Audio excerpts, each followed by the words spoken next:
Ate? Ano ba yung ito naman? Ano na lang dahil na-relate sa number? Buga ba gano'n eh? Sir, problema ni mo. Ha? Ha? Sir, problema ni mo. Mat lagi ba eh? Yun naman na. Pangitaon ko na kung kuhan, nature sa mata, tapos palibot, sa isa ko nagpangita ng sagbot, hapon. Sus, oy, easy na kayo na. Very easy. Sorry. Tuluan ka. Diba bay? Kabalo ka nga, math is everywhere.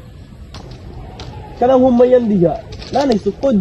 Kanang unsa ka pasong sa humay, napo na sukod. Kita ba di kag humay nga nislapas ako ah? Wala. Oh, diba? Math is everywhere and measurements is everywhere. Sa modern world ka bay, kita ka ng building diha. Wala siya bay, need po na siya o precise measurement para mag-construct siya. Kita na kag building hiwi. Wala sa diyo.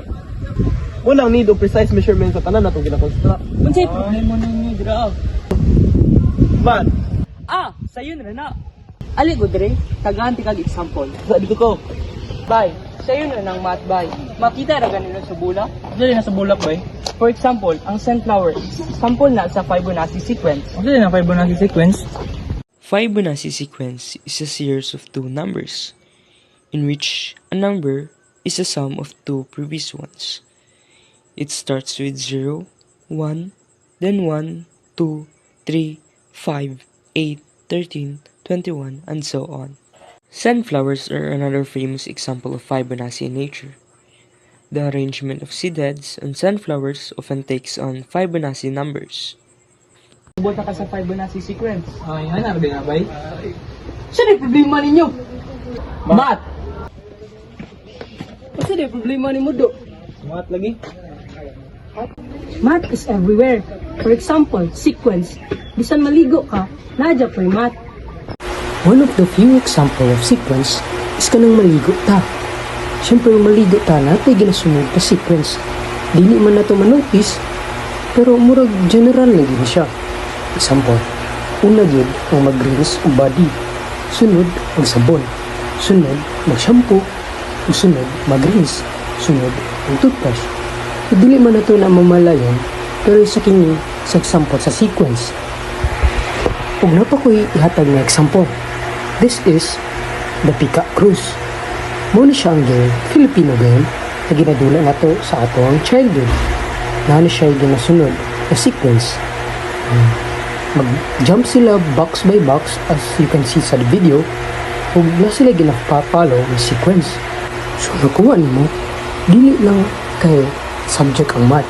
Makita din niyo siya in every small things, even in our early childhood. Sabot na ka. Kaligo na ha. Maura dito sequence. Saan buga ng pattern? Saan buga na pagka-relate na sa nature? Sorry, problema ni mo doon. Math lagi te. Nasa na din yung mic? Nagunahuna ako tiba kung saan pag-connect sa pattern sa nature. Patterns? Wala ka balo sa pattern? Well, imo ka ng ginasuot yun dong. Ang patterns, marelate mo siya sa mga stripes. Kanawa imong gisuot, stripes. Any regularly protected arrangement. Tanawa, nasa pagkasunod-sunod. Ikat sa tom, puti. Tapos, diyan sa nintan siya, isa rin na color. So, photo patterns. Ang patterns po, makita ni mo sa shell. Ang spiral ato. The nautilus shell is a classic example of a spiral pattern. As the nautilus grows, the shell expands outward in a logarithmic spiral, maintaining its shapes and proportion while providing more space for the animal. That's why shell is an example of spiral pattern. So yung ato rin itong mga measurements nga tudlo nila, nga Fibonacci sequence ng patterns. Kini na lang yung golden ratio na bilin bo.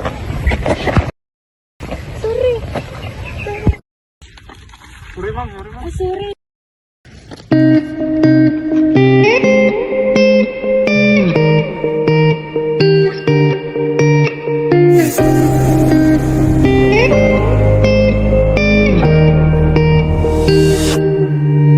나의 두 눈을 감으면 떠오르는 그 눈동자 자꾸 가슴이 Ano din mo problema lang ga?